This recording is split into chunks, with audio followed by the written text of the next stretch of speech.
ये वो बच्चे जो 11th-12th बोर्ड के साथ साथ जेईई मेन की कोचिंग भी लेते हैं और एडवांस के पेपर को भी क्रैक करते हैं। अरे यार घबराने की कौन सी बात है। जेई मेंस तो अपन के लिए बिल्कुल नॉर्मल है। ट्रिग्नोमेट्री में ऐसा क्या है कि ट्रिग्नोमेट्री कर रहा है तुझे देख इतना तो पता होगा। देख एक दो क्वेश्चन पूछूंगा, अगर दोनों के दोनों तूने बता दिया ना तो ये समझ ले तेरा जेई मेन निकल ही गया। ठीक है, पहला ये था साइंस के थीटा प्लस कोस के थीटा किसके बराबर है, बस ये बता दे मेरे को। ऑफकोर्स 1 के बराबर होगा। इतनी सोचने वाली कौन सी बात। देख अब जैसे कि क्या हो जाता है, अब जैसे कि जेई का तो इसने बिल्कुल इजी वे में बता दिया कि भाई साइंस का थीटा प्लस कोस का थीटा 1 के बराबर है।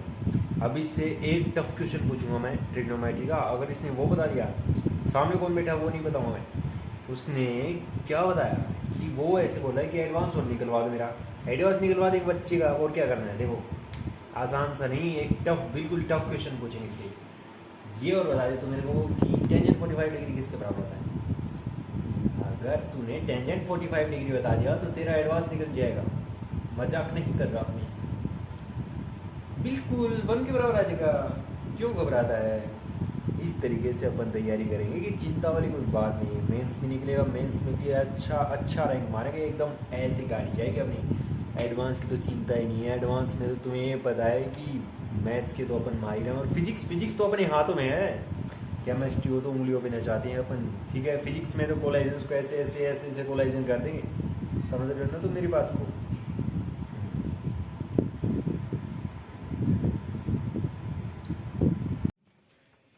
यार सॉल्यूशन चैप्टर जो है उसमें जो जो चीज़ें हैं वो सारी मैंने कर ली हैं। जैसे कि एग्जांपल के तौर पे मैं तुम्हें बिना बुक के खोले मैंने जो 1 महीने पहले ये चैप्टर पूरा दोहराया था, इसकी सारी बातें मैं तुम्हें बता सकता हूँ कि मोलैरिटी का क्या फॉर्मूला होता है, मोलैरिटी का क्या फॉर्मूला होता है, नॉर्मेलिटी क्या होती है। बहुत सारे मेरे दोस्त इसमें क्या हो जाते हैं, दिक्कत महसूस करते हैं।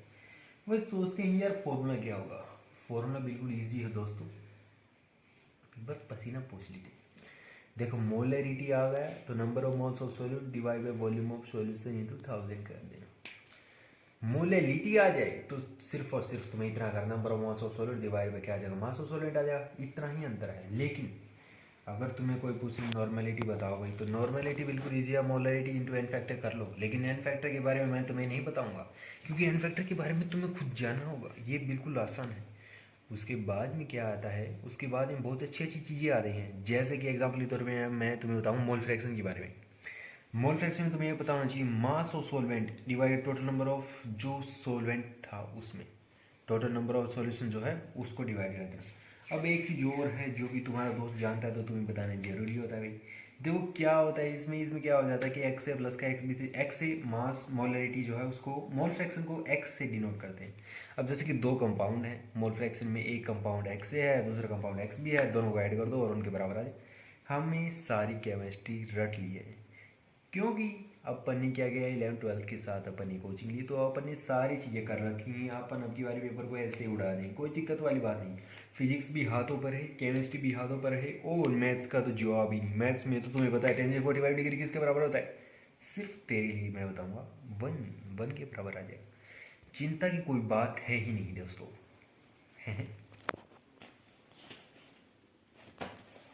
एग्जाम सेंटर में कुछ समय पहले जो सबसे होशियार होता है वो क्या वही तैयारी। हाँ यार, अरे यार केमिस्ट्री तो मुझे आती ही नहीं है, पता नहीं केमिस्ट्री में कैसे नंबर आए मेरे तो। अरे वो हैं? डीएनए आरएनए के 4 का नाम बताओ अरे ना यार। डीएनए आरएनए में सिंपल अंतर है, एजीसीटी आ जाएगा उसमें, एजीसीयू आ जाएगा। एजीसीटी एजीसीयू का नहीं बता तुझे, adenine guanine cytosine thymine, adenine guanine cytosine uracil. भाई तू कह रहा था मुझे अरे कुछ नहीं इतना तो आता। आसान है। अरे ये तो बिल्कुल आसान है यार, ये तो बच्चा भी जानता है। ये तो आसान था। टॉपर बचा पेपर देते हुए।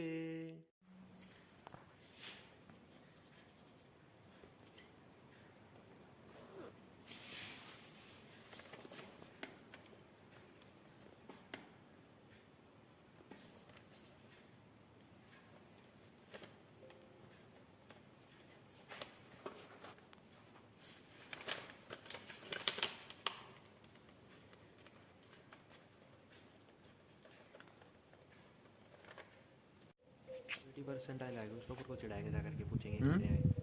अरे क्या यार, जो कहा था वही होगा ना। मैंने जो तुम्हें बोला था कि अपना जे मेन तो इतना स्टेप्स में निकल जाएगा, 98.2 परसेंटाइल आए, ठीक है ना। अब कोई साला बोल नहीं सकता सामने कि कितने नंबर कहाँ से आ गए, हम जो बोलते हैं वो कर देते हैं। अब आएंगे वो बंदे जो ड्रॉप आउट लेते हैं जेमेल को। इसमें आपको ये बताया जाएगा दोस्तों कि एक बंदा होता है जो कि ड्रॉप आउट ले लेता है, बहुत ज़्यादा मेहनत करता है, फिजिक्स को भी चिपकाने की कोशिश करता है, केमिस्ट्री को भी, मैथ्स को भी, दिन रात एक कर देता है। और जब वो पेपर देने के लिए जाता है तो पेपर वाले दिन वो थोड़ा सा नर्वस हो जाता है कि मेरा पेपर कैसे क्लियर आउट, कैसे क्लियर कट होगा। और एट लास्ट वो मतलब कि बबलिंग में आकर के बहुत सारे क्वेश्चंस को गलत कर देता है और अपना जो है एक सपना वो क्रैक करने का जे मेंस को उसको छोड़ देता है। ये होता है। अब इसमें क्या करनी, ऑब्जर्वेशन करनी है, उसके 3 रूल फॉलो करने पड़ेंगे। 3 रूल भी सिंपल है। एक तो कैलकुलेटेड ऑक्सीडेशन स्टेट ज़्यादा हो जाए मैक्सिमम से, अगर कैलकुलेटेड ऑक्सीडेशन स्टेट कम हो जाए मैक्सिमम से, या फिर कैलकुलेटेड ऑक्सीडेशन स्टेट बराबर हो जाएगा मैक्सिमम से। उसके बाद में इसमें क्या बता रखा है, लिंकेज बता रखा है, लिंकेज किस तरीके से हो सकती है।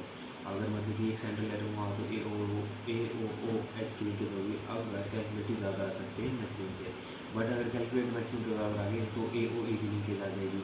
और अगर कैलकुलेटिव बहुत ज़्यादा कम आ गई मैक्सिमम की डायरेक्ट लिंकेज आ जाएगी, और कैलकुलेटिव से मैक्सिमम ज़्यादा आ गए तो डायरेक्ट लिंकेज आएगी। ये फॉर्मूला अगर मैं कर लेता हूँ, मतलब ये फॉर्मूला हो जाएगा तो सर ने ऐसा बताया था ये फॉर्मूले पक्के करने हैं, उसके बाद कोई दिक्कत वाली बात नहीं है स्ट्रक्चर बनाने के लिए।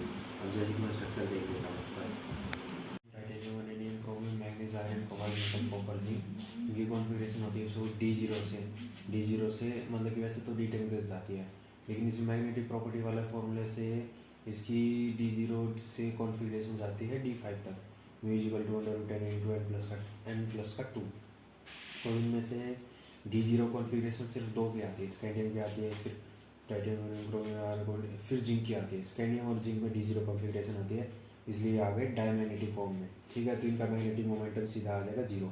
बाकी सबको 1 2 3 4 5 की जाती है और नहीं निकालना पड़ेगा। और कैसे निकाला जाएगा ये, इनके कलर से। इनका कलर पता करो पहले सारा का सारा, उसके बाद ये निकाला जाएगा। हाँ ये होता है, हाँ ठीक है। एनर्जी का फॉर्मूला होता है सिंपल हार्मोनिक मैथ्स में हाफ m⍵² और मोड लगा के A² माइनस का x² आ जाएगा, ठीक है। ठीक है, ठीक आ गया, ठीक है। उसके बाद में अपन के पास आता है सिंपल पेंडुलम। सिंपल पेंडुलम का फॉर्मूला होता है T=π√L/g। L जो अपना लेंथ ऑफ पेंडुलम होता है, ठीक है। ये the effective length of L of simple pendulum is very large and comparable with the radius of the earth. तो इसका फॉर्मूला हो जाए T=π√R/L/r और g को मल्टीप्लिकेशन करते हैं इसके पूरे के साथ, ठीक है। बस निकालेंगे वेक्टर फॉर्म में तो कौन से फार्मूले से 3 है। देखो एक तो मतलब कि सीधी 2 लाइंस के बीच की डिस्टेंस निकालें, अगर 2 पैरेलल हो या फिर इंटरसेक्टिंग हो तो 2 लाइंस की डिस्टेंस कैसे निकाली जा सकती है। R=A1 प्लस का लैम्डा U1 लेना पड़ेगा, R=A2 प्लस का म्यू B2 लेना पड़ेगा। डिस्टेंस निकालेंगे तो B1 क्रॉस B2 और मल्टीप्लिकेशन कर देंगे A2 माइनस का A1 divided mode of B1 into B2। ये तो हैं 2 शॉर्टेड डिस्टेंस 2 लाइंस की। लेकिन अगर ये पैरेलल हैं तो क्या कर देंगे, I=A1 प्लस का लैम्डा B और I=A2 प्लस का म्यू भी कर देंगे। इसकी डिस्टेंस निकालेंगे, कैसे निकालेंगे, A2 माइनस का A1 इंटू B कर देंगे divided by mode of B कर देंगे। और अगर ये लाइन्स इंटरसेक्ट कर रही हैं तो क्या कर देंगे अपन, नीचे वाले को पूरे हटा देंगे, B1 क्रॉस B2 इनकी मल्टीप्लिकेशन कर देंगे A2 माइनस का A1 और पूरे का मॉडुलस =0 कर देंगे। हाँ यार अभी तो आधा घंटा बचा हुआ है। इतने वो सॉलिड स्टेट वाला वो क्या था, वो कैसे याद किया था मैंने, क्या नाम था, डोमोट हैकर। हाँ, triclinic, monoclinic, orthogonal, tetragonal, hexagonal, cubic और रोम्बोहेड्रल, ऐसे था ना। हाँ यही वाला फार्मूला था। इसमें था A=B=C, किसमें था, लास्ट वाले सेकंड वाले में था, जिसमें सारे के सारे किसके बराबर इक्वल थे, एक दूसरे के सारे के सारे या थे इक्वल थे। चलो अब ज़्यादा गहराई में नहीं बढ़ता हूँ वरना वहाँ पे सब कुछ भूल जाऊँगा पेपर में क्या लिखना है क्या नहीं लिखना। चलो छोड़ते, अब देखा जाएगा जो होगा पेपर में।